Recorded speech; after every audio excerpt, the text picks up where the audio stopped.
Et salut Twitch et salut YouTube, si vous regardez en replay, j'espère que vous vous portez bien, salut le bouillon ludique sur le chat. On est parti pour la suite de nos aventures de comparaison de jeux de société de ma collection, où à chaque fois il y a ces matchs où deux jeux s'affrontent. On s'était quitté sur Dixit versus Fire and Stone Siege of Vienna 1683, et c'est une émission où on déroule parce qu'il y a beaucoup de matchs à faire. On en est à peu près à 18%, donc on a quand même bien avancé en 2 sessions. Le principe c'est que je fais ça grâce à PubMeeple, donc vous pouvez chercher ça sur internet si ça vous amuse, il faut juste lire votre collection Board Game Geek.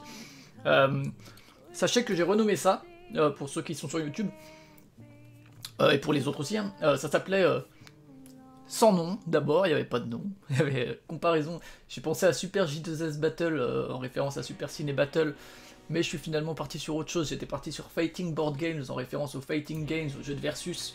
Et finalement, ce sera le Seigneur des Plateaux, voilà, en référence évidemment au Seigneur des Anneaux. Donc là, vous avez vu normalement le générique qui fait référence. Voilà, j'ai cherché beaucoup, des duels, luttes, combats, ring, plein de trucs, plein de noms. Écoutez, ce sera le Seigneur des Plateaux, c'est sans doute pas le meilleur nom, j'espère que d'autres gens trouveront un autre nom. Donc on est parti, on va comparer tout ça. Est-ce que vous voyez mon curseur ou pas? Oui, très bien, parce que c'est l'essentiel. Sur YouTube, vous n'hésitez pas, alors sur le chat, vous n'hésitez pas à commenter mes choix et puis à dire si vous n'auriez pas fait les mêmes. Si vous avez des questions sur certains jeux, vous n'hésitez pas. Et sur YouTube, idem, si vous voulez vous amuser, normalement il y a dans la barre d'infos tous les liens pour faire votre truc. Je rappelle juste, comme à chaque fois, que l'idée me vient de Rado, qui est plutôt un vidéaste américain, qui fait ça et qui a pris lui-même exemple sur Paul, qui est un vidéaste de Gaming Rules, qui est un vidéaste britannique. Voilà pour ce qui est de l'affiliation. Et à la fin de la vidéo, comme maintenant depuis la dernière fois, ça va devenir une habitude, je nommerai 2 personnes que je mets au défi de réaliser la même chose en live ou pas, ou s'ils n'ont pas envie, ils le font pas, et puis peut-être qu'ils n'ont pas BGG ou quoi, donc voilà. Ce sera assez libre. Donc on était sur Dixit versus Fire and Stone. Alors, pas beaucoup de suspense. Fire and Stone, c'est un jeu que j'ai découvert l'an dernier, qui est chez Capstone Games, qui est un simili wargames assez accessible, représentant une bataille, le siège de Vienne en 1683 par les Ottomans. J'ai fait qu'une partie et demie en ligne, et j'ai trouvé ça assez cool, j'aime bien ce genre de jeu après, en général. Par contre, on va passer de Joe Hisaishi, pas que je l'aime pas, mais parce que sinon YouTube va faire la tête. Encore plus qu'avec les musiques de jeux vidéo.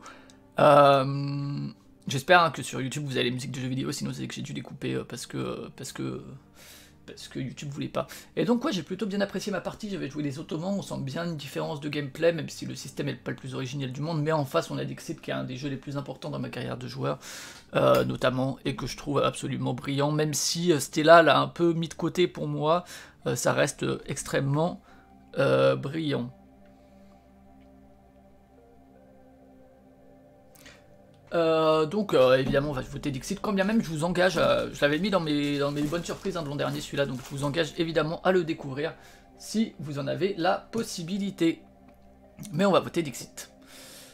Art déco, j'ai joué uniquement sur Board Game Arena, alors je ne le possède pas. Faut savoir que donc ma collection c'est au sens large, je sais pas exactement ce qu'il a pris, il a parfois pris juste des jeux auxquels j'ai joué. On n'est plus sur Joe Hisaishi, on est sur Amos Roddy, la BO de Citizen Sleeper qui est magnifique. Est-ce que tu veux bien me le changer toi, ou c'est trop te demander? Non, c'est trop te demander, tu veux absolument que ce soit Joe Hisaishi, apparemment. Si je fais ça... Non, idem, t'en as rien à faire. En même temps c'est parce que je suis reparti sur Princess Mononoke, donc forcément... Voilà. Donc je disais art déco, ouais.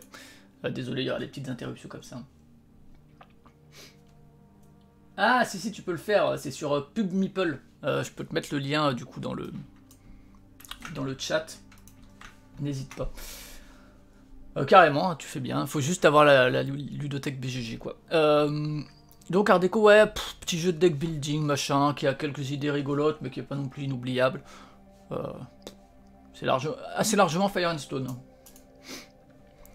De bons jeux. Medieval Academy, on est dans du jeu de draft assez épuré, assez concentré sur sa mécanique de draft avec des petits pouvoirs et tout. Je l'aime assez, ça fait très longtemps que j'ai pas joué, mais je l'aime bien. je le possède encore. Et le cliché du siècle, c'est un jeu très original dans son thème, dans la réalisation de son thème. Vraiment un jeu qui est plaisant à découvrir et tout, une sorte de plus original que Medieval Academy. On va voter le cliché du siècle, mais Medieval Academy ne le démérite absolument pas. Alors on est sur deux jeux très différents. Jingopolis, c'est un jeu de Pearl Games où il s'agit de faire une cité en écrasant les bâtiments des autres, pas mal de trucs de majorité, d'opportunisme, avec un système qui est assez, que moi j'aime bien, c'est un de mes Pearl Games préférés, Jingo. Curse Trek, c'est un jeu de pli japonais qui est moins connu, que j'ai joué en proxy, qui est très intelligent, avec des histoires de couleurs maudites et tout, mais qu'on peut annuler. C'est très très cool, j'aime beaucoup ça. C'est deux très bons jeux là pour le coup.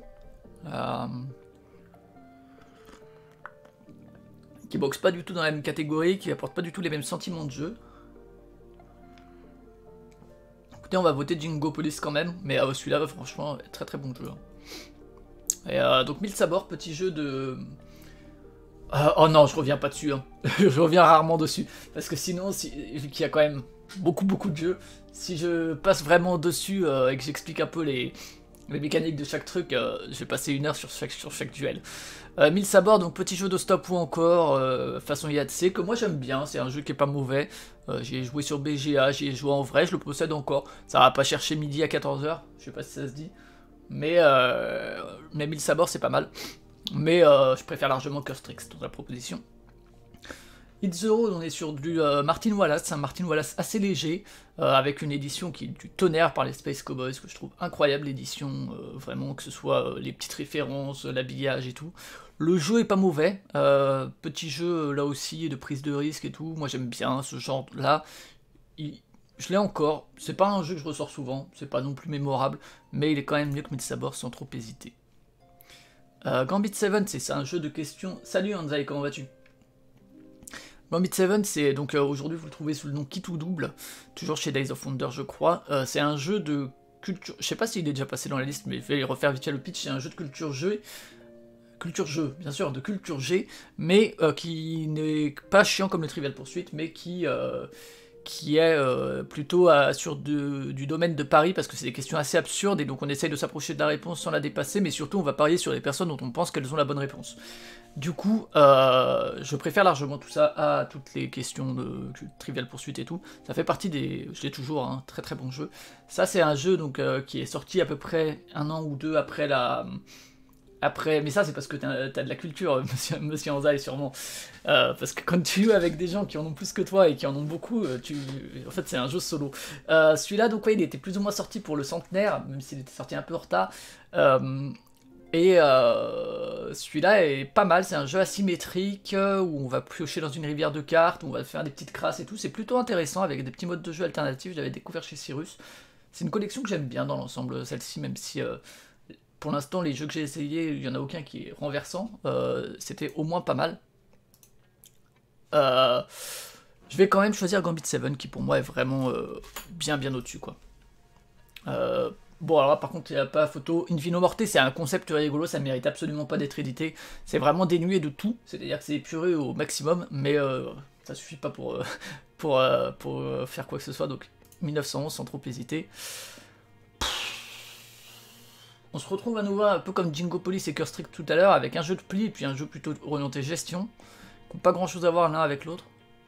Donc ça c'est Pierre de la Mer du Nord, qui était une bonne surprise pour moi, jeu de pose d'ouvriers et de retrait d'ouvriers, avec des vikings, que je trouve assez chouette en termes de tempo, en termes de dynamique aussi. J'aime bien l'utilisation des cartes qui est faite, j'aime bien la manière dont on marque les points, dont on va chercher les forteresses et tout, ça c'est plutôt très cool. C'était une bonne surprise parce que franchement, je l'avais, il est dédicacé par BenWayFix.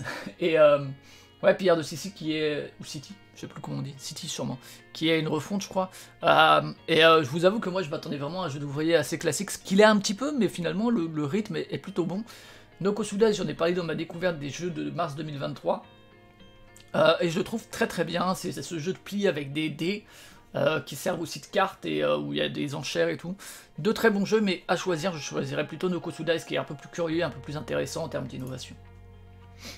Dragon Keeper, c'est un jeu d'Ilopelli, je me demande si c'est pas le dernier Ilopelli, qui est un jeu qui utilise la boîte comme plateau de jeu et où on empile des trucs qui sont dans la boîte à l'aide de trucs qu'on met dans les 4 coins de la boîte et où petit à petit on descend au fur et à mesure dans la boîte. Le système de score est assez quelconque. L'idée de la verticalité et tout est rigolote, mais ça va pas beaucoup plus loin que ça. C'est donc plutôt pour Riders que je vote.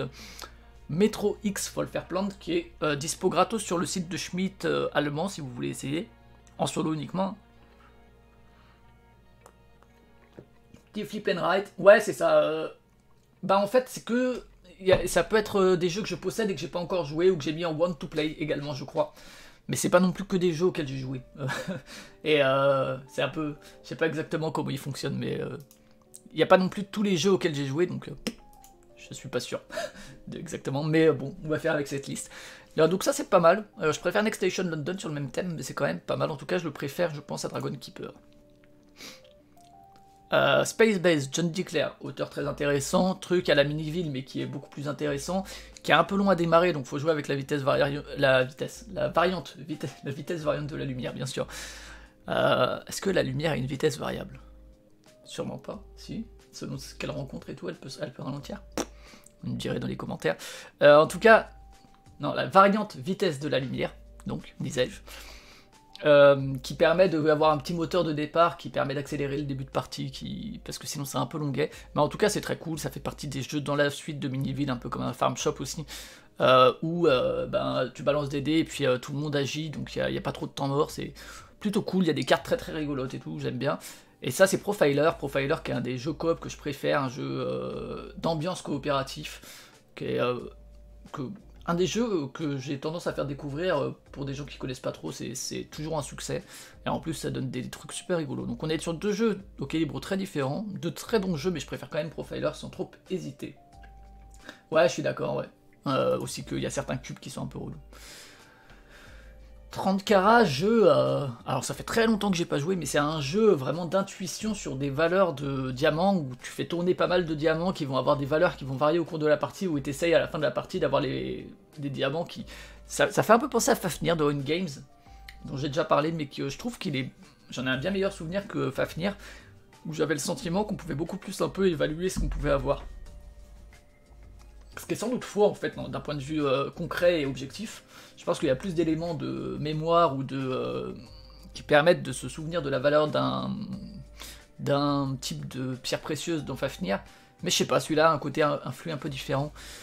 Cela dit, ça fait très longtemps que je l'ai pas sorti, je vais plutôt dire Space Base, même si honnêtement, c'est chez Grosso Modo, je crois. Essayez-le celui-là si vous avez l'occasion, je pense pas qu'il se trouve encore, mais... donc deux jeux, un Scorpion Masqué, un Z-Man. Master World, c'est un mélange entre Mastermind et... Ouais, Bad Company, il paraît qu'il est aussi un peu dans ce style-là, mais qui... Il y a pas mal de monde qui avait Miniville, puis Space Base qui avait effacé Miniville, puis My Farm Shop qui avait un peu effacé Space Base, ce qui pour moi est pas le cas, et Bad Company qui est vraiment le truc ultime. Sur pas mal de youtubeurs anglophones, j'ai vu ça.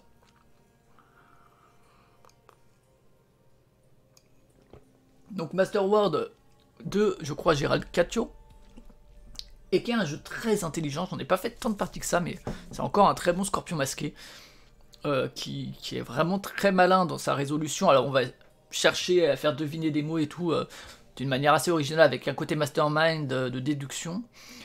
C'est pas facile. C'est une ambiance plutôt studieuse autour de la table. On n'est pas dans le jeu d'ambiance à la Profiler, mais c'est plutôt très intelligent. Gérald Catio est un super auteur. Hein. C'est bien lui, hein. Je suis pas fou. Je vais vérifier. Que je dise pas que quelqu'un est intelligent alors qu'en fait c'est pas lui. Enfin, Gérald Catio est intelligent aussi. Ouais, si, c'est ça. Parce qu'il a aussi fait Stella. Donc voilà. Et Blueprint, c'est un jeu qui date un petit peu, qui je pense... il y aura peut-être une réédition. C'est un jeu que j'aime bien, moi, Blueprint. C'est un jeu où on empile des dés pour faire des schémas et pour marquer des points. C'est pas le truc le plus original, mais je l'aime bien. J'aime bien ses visuels, j'aime bien son timing, j'aime bien son tempo, j'aime bien sa durée de jeu. Mais Master World est nettement meilleur quand même, il faut bien le dire. Et bon, bah voilà, Time Stories, vous connaissez sûrement, mais c'est ce jeu à scénario qui pour moi était quand même un truc assez important. Il a plein de défauts, je vous l'ai déjà dit, mais allez écouter le pour et le contre de Proxy Jeux qui en fait bien le tour, avec lequel je suis assez d'accord avec les arguments à la fois du côté du pour et du contre. Plutôt Time Stories, même si encore une fois Blueprint c'est tout à fait respectable, et d'ailleurs Tokaido on l'a déjà rencontré, c'est un jeu que je trouve pas nul, mais que j'aurais évalué à la baisse avec les années, donc plutôt Blueprints. Boza contre Boza, alors ça pour le coup, si vous me suivez un petit peu sur les réseaux ou chez Proxy Jeux ou quoi, vous savez que Alors, j'avoue pas une haine particulière à Seven Wonders, Architect, mais je trouve vraiment que c'est... Enfin, ouais. Vraiment que je trouve assez nul, assez quelconque. Il n'y aurait pas la licence Seven Wonders, à mon avis, à Chao, mais du coup, Tokaido est un peu meilleur quand même. Et là, donc, on est sur Nana, dont j'ai déjà parlé, qui est sorti sur Trio. Oh, bah, je joue depuis 2008 au Bouillon Ludique et je m'intéresse de manière assez forte au truc depuis 2008. Donc après, j'ai eu des phases plus de creux et tout, mais bon, je parle plus de jeux que je ne joue, je pense. Donc Nana, ouais, il va sortir sous Trio là chez Cocktail Games. J'en ai parlé aussi dans mes découvertes de mars 2023.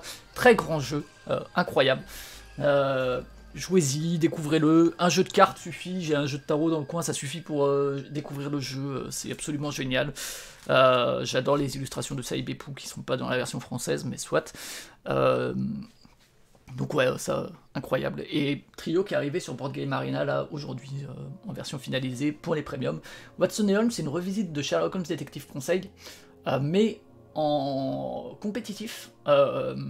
Avec un temps d'enquête plus réduit. J'ai fait que la première enquête, je crois, j'ai fait 2 fois. Je trouve ça très bien, il faudrait que je fasse les autres enquêtes, c'est vraiment un très très bon jeu. En plus, je trouve la boîte magnifique et tout, très très chouette dans son idée, mais on va quand même garder Nana plutôt. Oh, là c'est dur parce que ça c'est un jeu de Gary Kim qui est mon préféré peut-être de la gamme contes et jeux. Un jeu de course mais surtout de paris avec une très bonne thématisation des déplacements des animaux. C'est dur, mais je vais quand même voter celui-là, je pense. Par contre, voilà, là on est sur 2 jeux d'enquête et celui-là, je l'ai essayé. Honnêtement, c'est vraiment pas mon truc du tout. Camelot, j'ai jamais joué, tu vois, par exemple.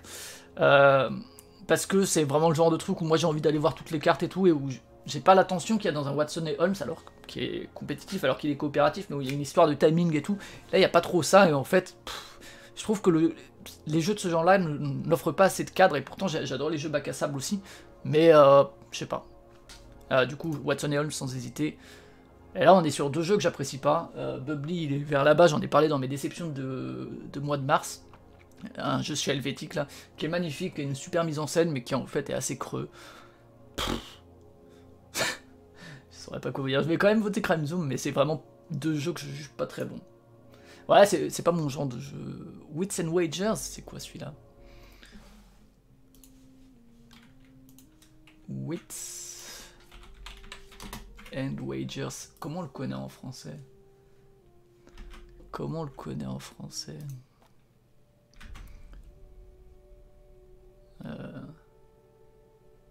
Ouais, j'irai pas jusque là quand même, hein, mais c'est pas les pires jeux qui soient, mais version. Las Vegas Quiz, c'est pas comme ça qu'on l'a, non. Mais attends, qu'est-ce que c'est que ce jeu là? Ah, mais c'est Gambit 7, mais alors pourquoi tu me proposes Witten? Ah, mais parce que j'ai dû y jouer avec Cargo. Bah écoutez, on va garder Gambit 7 et on va virer celui-là. Bah en fait, on va même le virer comme ça parce que ça n'a pas trop de sens. Bandido, petit jeu coopératif chez Helvétique, qui est plutôt sympathique, qui est sûrement, je pense, leur plus connu dans ces boîtes-là, qui est plutôt cool, avec ses différents niveaux de difficulté. Il existe aussi en version... Ouais, il est passé Gambit 7, mais en fait c'était une autre version, je crois. Donc je trouve ça plutôt sympa, mais Game of Thrones, voilà, c'est très bon jeu, un peu long. Faut savoir que quand j'ai découvert le jeu de société en 2008, je l'ai découvert avec Diplomatie, Catan, Formula D, et... alors j'aime beaucoup Mort Garson, mais j'ai peur qu'il passe moins bien sur... Oh putain, Lucas Pope.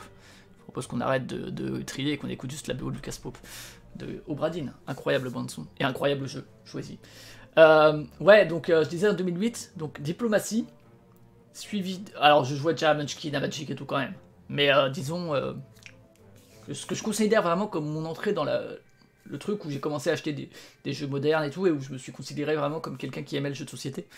Alors que, bon, j'avais déjà joué à plein de trucs, hein, encore une fois, mais... Ouais, donc, Diplomatie, Game of Thrones, Catan et Formula D, donc... Sur ces 4-là, il y en a 3 que je considère comme assez majeurs, qui sont Diplomatie, enfin les 4 sont majeurs, hein, Catan, Big Up, Klaus Teuber, RIP, mais qui est un jeu évidemment plus majeur en fait presque que les 3 autres, mais que moi j'aime pas.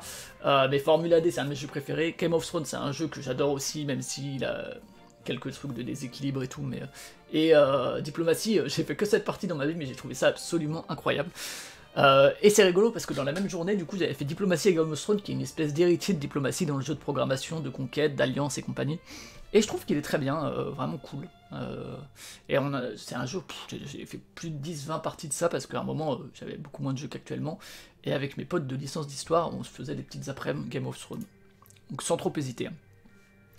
When I Dream, on avait fait un concours proxy jeu dessus, c'est un jeu où il faut essayer de deviner, et un jeu par équipe, et où quelqu'un a son masque devant les yeux, et doit écouter les indices que lui donne un tel, et essayer de déterminer dans quelle faction il ou elles sont, et essayer de deviner aussi, de se rappeler les mots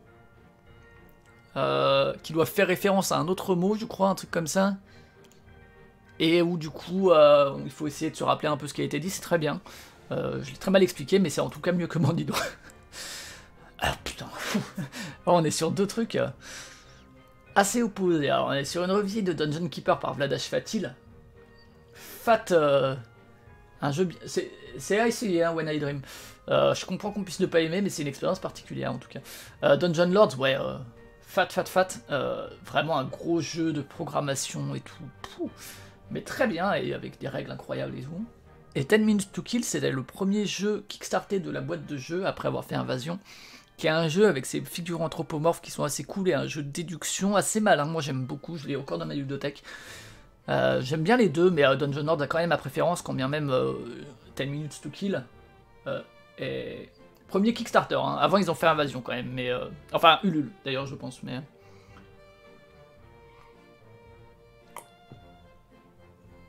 Mais Invasion était passé par le circuit traditionnel. Mais Dungeon Lords. Oh là là, c'est dur ça, parce que là, du coup, Régicide, c'est aussi super.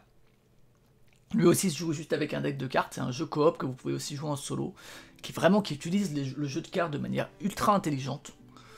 Oh là là. Et maintenant, ça nous met la bande son de Walking Dead saison 1. C'est deux bons jeux, mais Régicide est quand même beaucoup plus intelligent, enfin...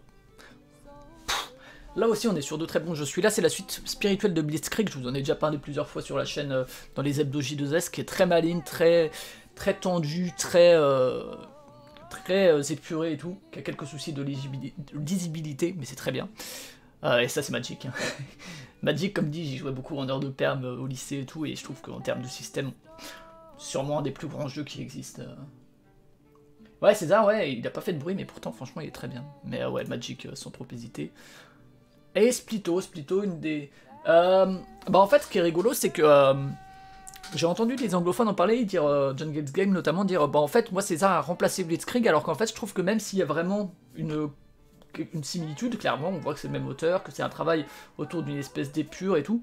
Moi j'ai gardé les deux, parce que je trouve que vraiment ils se complètent et ils sont pas non plus redondants l'un avec l'autre. Donc ouais, c'est très très bien.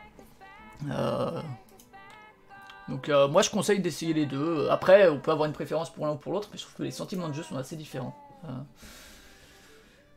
Par contre les deux ont une pochette pas très ragoûtante. Celle-ci est peut-être un peu moins pire que celle de Blitzkrieg même. Mais celui-là se joue encore plus vite qu'un Blitzkrieg, hein. En 15 minutes c'est plié.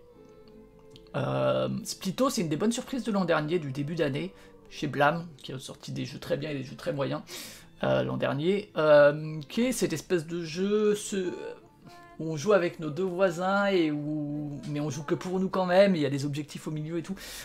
C'est plutôt cool, j'aime bien franchement, enfin j'ai pas joué assez autant que j'aurais voulu, mais je trouve ça très très sympa. Parfois un peu difficile de voir à l'autre bout de la table ce qu'ont les gens et tout, pour justement les histoires d'objectifs. Je préfère quand même César, mais c'est une bonne surprise de l'an dernier. Ouais, je comprends, ouais, qu'on puisse ne pas accrocher à Splitto. Ouais, moi j'aime bien, mais ouais, César est nettement au-dessus quand même. Et Tréfuté 4 est quand même au-dessus aussi parce que c'est un des meilleurs Tréfutés. Je vais pas m'attarder sur... Alors ça c'est Attrape Monstre, un très bon jeu enfant, que moi j'aime bien, qui est pas aussi fort que d'autres, que la Colline au Faux Follet à tout hasard. Mais il est quand même cool en termes de... Il y a un petit peu de de anticipation à avoir quand même, un peu de stratégie et tout pour les gamins. Même si le système de jeu reste absolument très simple, et par contre en termes de mise en scène avec le petit château et tout, c'est super. Mais personnellement, entre les deux, je préférais quand même jouer à Splitto. Celui-là, j'ai pas joué depuis trop longtemps, The River, je l'ai mis en vente, il part pas, mais c'est un pochon. Alors pochon, c'est un auteur que j'adore, hein, mais je crois que celui-là, j'ai pas kiffé plus que ça, mais on va l'enlever du truc parce que j'ai pas joué depuis trop longtemps. Pareil, de ce côté-là, mange-bois si tu peux, je crois que c'est rigolo, mais j'ai pas joué depuis très longtemps. Longboard, un Knizia qui reprend un peu son système des cités perdues où il faut mettre des trucs du plus petit au plus grand. On a le droit de sauter des numéros, on a le droit de mettre le numéro égal, voilà, on ne peut pas revenir en arrière. On essaye de faire des planches de surf et on marque des points. C'est pas nul, c'est pas mémorable, c'est pas un Knizia qu'il faut avoir dans sa ludothèque, mais c'est pas nul. Avec des petits objectifs et tout. Et il y a un système d'échange de cartes qui est intéressant, enfin pas d'échange, mais pour piquer les cartes des autres, mais il faut les payer. One Deck Dungeon, ouais, c'est un jeu donc solo qui doit pouvoir se jouer aussi à deux. Et je le trouve plutôt sympa, j'en ai pas fait depuis l'été dernier je pense, mais j'en ai fait pas mal de parties l'été dernier, je trouve ça assez malin en termes d'utilisation. Moi j'y joue sur Android pour le coup. Bah figure-toi que je suis un peu revenu de cette idée là, monsieur Anzai, moi pour le coup que il m'arrive de jouer à des jeux solo parce que le plaisir d'un jeu solo est pas le même qu'un plaisir de jeu vidéo. Je recherche pas la même chose quand je vais jouer à un jeu de société solo ou j'ai pas encore essayé Mini Rogue ou à un jeu vidéo. Donc celui-là, ouais, sur mobile, il fonctionne très bien. Et c'est assez intelligent en termes de système et tout. En tout cas, c'est mieux que Longboard. Tour du monde en 80 jours. Donc ça, c'est de Parlette, je crois. C'est un vieux jeu, si je dis pas de conneries. Hein, mais qui a été rethématisé par Purple Brain du temps où il existait encore. Tour du monde en 80 jours. C'est pas celui-là. Around the World. Qui n'est pas la chanson de Daft Punk, c'est ça, hein, c'est Daft Punk, Around the World, oui. In 80 Days, voilà, 2016. Et, ah bah oui, c'est celui qui réimplémente le lièvre et la tortue, donc premier Spiel des Jahres, n'est-ce pas? Et c'est un bon jeu, celui-là, ça fait longtemps que j'ai pas joué, mais je l'aime bien. Je le ressortirai bien, il faudrait que j'y rejoue, je le trouve très cool. Derrière, on a Insider, qui est un des meilleurs on games, qui doit traîner derrière moi, là. Hop. Qui est là. Les on games, toujours leur gamme incroyable en termes de visuel. Et qui est une espèce de oui ou non, donc l'inverse d'une oui ou non, très très intelligente avec des traîtres et tout. Ouais, je comprends, ouais, Fake Artist est bien aussi, tu vois, il traîne là aussi. J'aime beaucoup les deux. C'est deux jeux qui se complètent bien. Il y en a un, c'est plus sur le dessin, l'autre, c'est plus sur la parole. En tout cas, c'est deux jeux on qu'il faut avoir, et en tout cas, je vote Insider. Hiérarchie, c'était une grosse déception de cette année en mode duel, parce que l'idée avec les pouvoirs de cartes et tout me séduit énormément. Je suis un grand fan de Love Letter. Le truc, c'est que c'est un jeu abstrait où en fait tu vois toutes les cartes de l'autre, donc moi j'ai mis en place des variantes pour que ça m'amuse. Je trouve que le jeu de base, c'est vraiment pas pour moi, c'est beaucoup trop abstrait, beaucoup trop... Ah ben, en fait, dès le début, le jeu est terminé, quoi. Tu peux voir exactement tout ce que tu peux faire. Donc je préfère Around the World. Sherlock 13, jeu de déduction qui est assez cool, que j'ai pas l'occasion de sortir beaucoup malheureusement et que je trouve très bien. Agropolis est mieux. Il y a Antinomy qui est très bien dans cette gamme là. Sherlock 13, ouais, plutôt cool. Comme dit, j'ai pas l'occasion de le sortir beaucoup, c'est un jeu de déduction assez épuré que j'aime bien.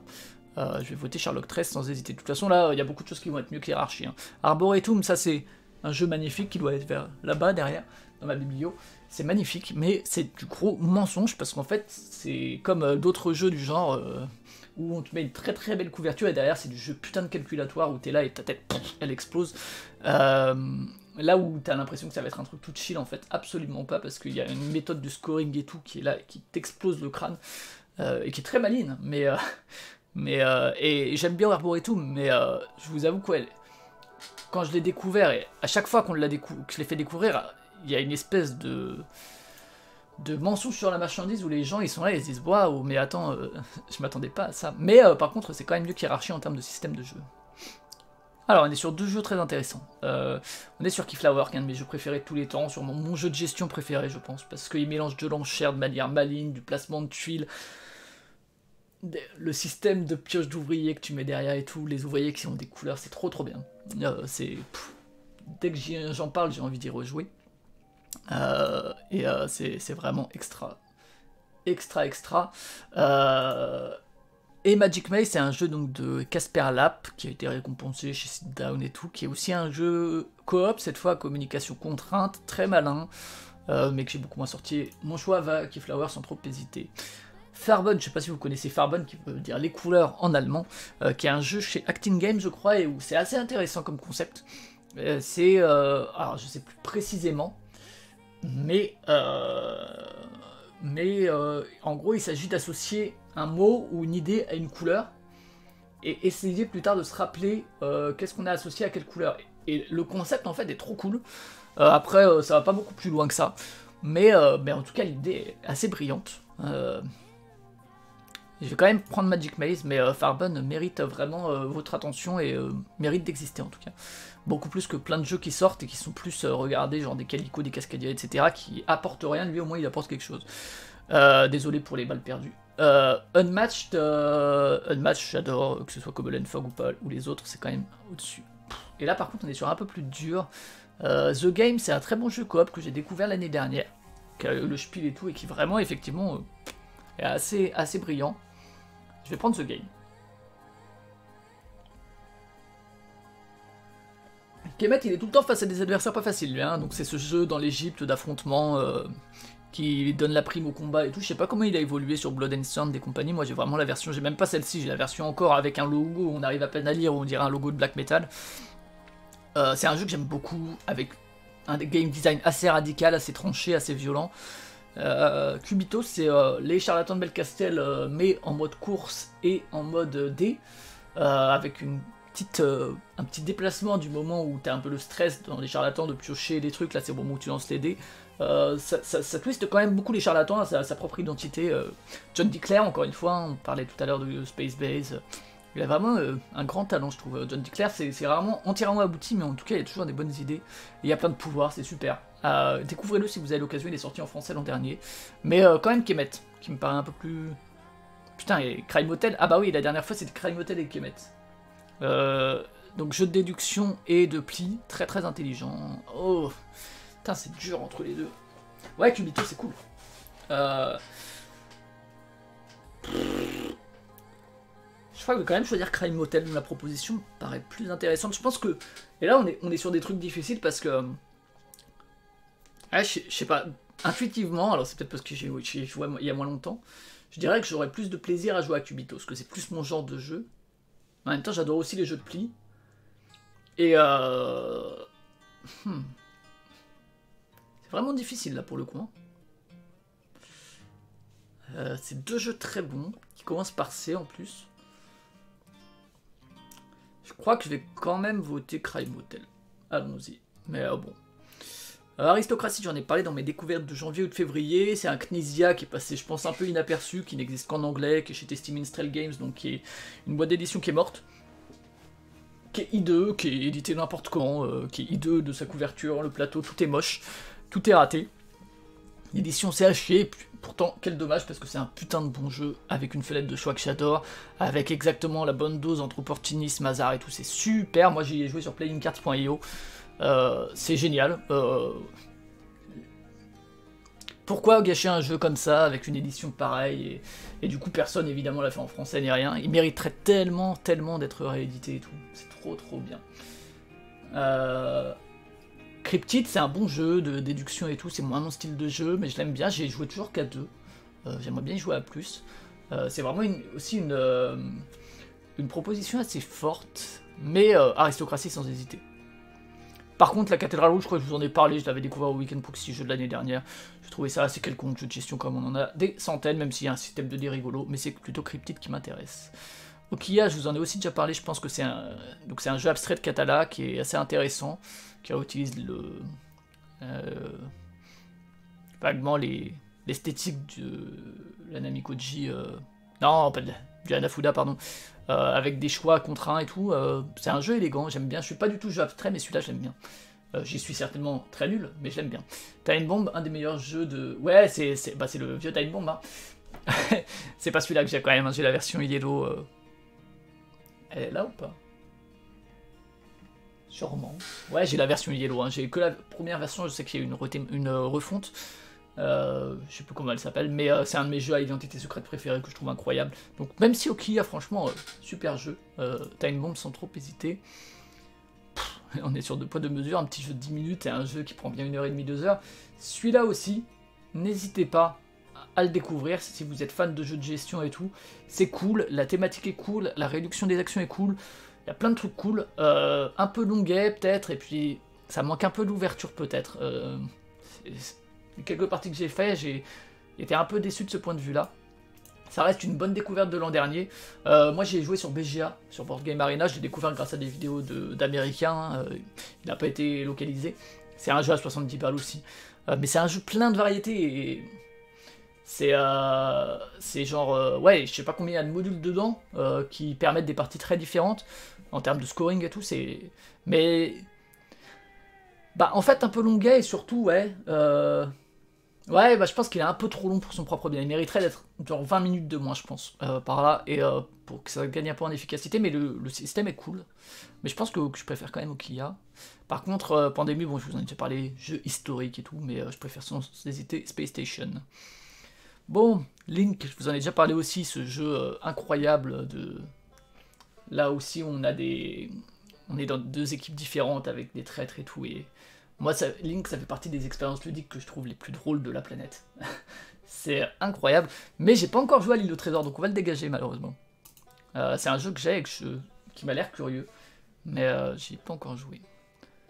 Pix, on l'a déjà rencontré, vous savez, c'est ce jeu où il faut faire deviner grâce à l'aide de pixels aimantés, où il y a ce truc entre j'en mets le moins possible pour faire deviner avant les autres, ou bien j'en mets un peu plus pour que ce soit un peu plus évident, mais je passerai après les autres, donc s'ils sont devinés, eh ben, je pourrais pas présenter mon œuvre. C'est super. Spirium, c'est un jeu de William Attia, aka Monsieur Spirium. Monsieur Spirium, évidemment, mais Monsieur Caylus, surtout.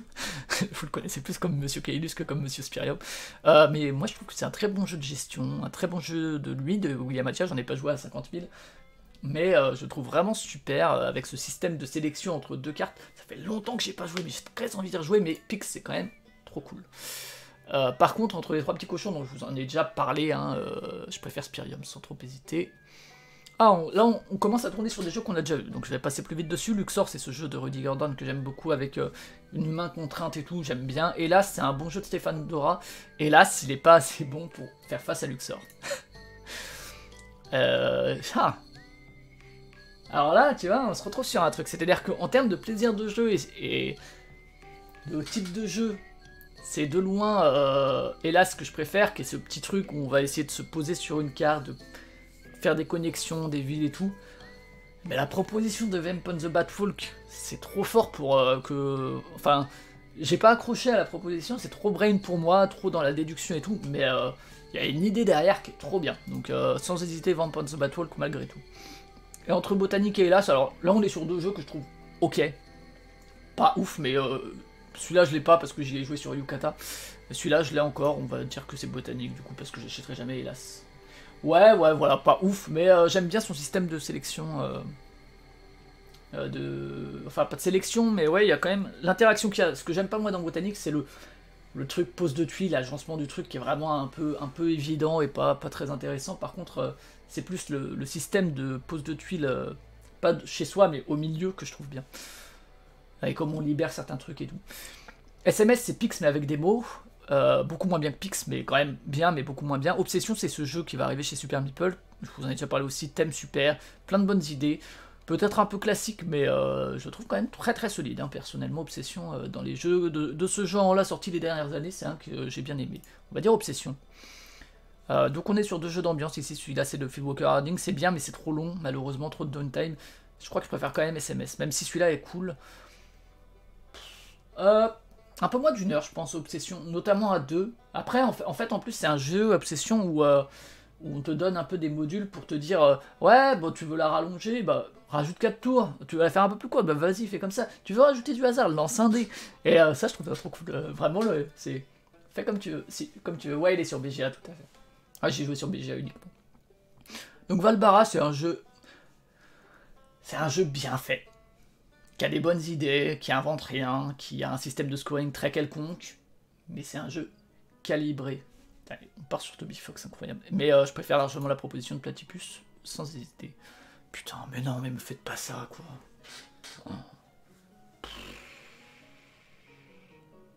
Ouais, bah je suis le premier à me méfier aussi, monsieur Anzaï, de ce genre de truc, où le truc arrive dans le top 100 BGG et tout. Alors je sais pas s'il est dans mon top 100, mais en tout cas c'est un bon jeu, je trouve. Ouais, putain, c'est dur, un Startups. Alors je suis jamais là parce que sinon il y a tout qui tombe. Mais il est super, c'est peut-être mon... Enfin, je sais pas. J'allais dire mon game préféré, mais derrière j'ai Scout et j'ai aussi Fake Artist, Insider, qui sont incroyables. Pouf. Mais Elysium, putain. Elysium, il aurait tellement mérité d'avoir une autre carrière, quoi. Celui-là, c'est le jeu qui, d'ici les 5 ans à venir, il va ressortir dans une version KS, alors qu'il était déjà incroyablement en termes d'édition. Et il va ressortir en version KS et on va avoir des figurines et tout, des dieux, vous verrez. Il reviendra, bah peut-être, ouais. Et écoute, en tout cas, en termes de système de jeu, c'est génial. Et Startup, c'est d'une épure et c'est d'une beauté, c'est fou. Je l'avais présenté dans un hebdo J2S. Je trouve ça merveilleux. Alors que là, on n'est pas dans l'épure, hein, à la japonaise. Hein. On est vraiment dans un truc assez maximaliste. Ah, pas maximaliste, c'est pas vrai, c'est pas un Terra Mystica ou un Teotihuacan ou ce genre de truc. C'est quand même relativement... Ça va à son but, mais... c'est deux propositions assez... Enfin, assez différentes, c'est rien de le dire, ouais. Pas opposées non plus, mais putain... Waouh. Ça, c'est un 9 sur 10, et celui-là, en vrai, c'est aussi, je pense, un 9 sur 10. Vous savez quoi, on va dire Nick Macron, on va dire Nick la Startup, et puis on va choisir Elysium. Par contre, Fiesta de los Muertos, j'en ai déjà parlé. C'est un jeu que j'aime beaucoup. Que je trouve très malin, sur plein de points, mais je lui préfère quand même Startups, mais c'est un super jeu. C'est pas facile, hein, c'est de très très bons jeux pour le coup, là. On va prendre Startups quand même, parce que Nick Macron, jusqu'à un certain point. Faut pas non plus... Enfin non, Nick Macron jusqu'au bout, hein. Mais des bisous aux gens qui font la grève, mais ouais, Fiesta marche très bien. Fiesta de los Juegos marche beaucoup moins bien, je trouve, pour plein de raisons, qui sont vachement intéressantes en fait, de voir pourquoi est-ce que Muertos marche bien et Juegos ça n'a pas marché dans la partie que j'ai faite. Ouais, Railroad, moi je trouve ça assez quelconque, c'est Fiesta sans hésiter. Qu'est-ce que tu vas me faire comparer ça comme grand? Hein? Qu'est-ce que tu vas me faire comparer Hit, qui est un petit jeu de stop ou encore dans l'épure la plus totale, qui est un jeu de Rainer Knizia incroyable. Incroyable. Incroyable. Un des meilleurs jeux de la planète de stop ou encore, qui est un de mes genres préférés. Et le 7ème continent, qui est un jeu ultra fat, qui part sur un truc de 15 heures, qui est bourré de bonnes idées, qui est en plus important en termes historiques, bien plus qu'un hit, mais qui a plein de défauts de résolution et tout, qui tient pas la moitié de ses promesses et tout, et qui était obligé de tricher. C'est aussi passionnant que... moi je sais pas, je me tâte à le revendre dans le 7ème continent et son extension. Parce que je sais pas si je les sortirai un jour. C'est aussi passionnant et vertigineux que décevant. Je vais prendre Hit, quand même, parce que celui-là je le sors à chaque fois. Et là, on est sur deux jeux à la proposition forte et une proposition vraiment... Ah là là, c'est dur. Ouais, c'est presque... C'est à la fois des opposés, mais pas tant que ça. Les deux ont une proposition quand même qui se veut assez radicale. Dans des directions opposées, mais il y a une forme de radicalité du game design quand même dans les deux.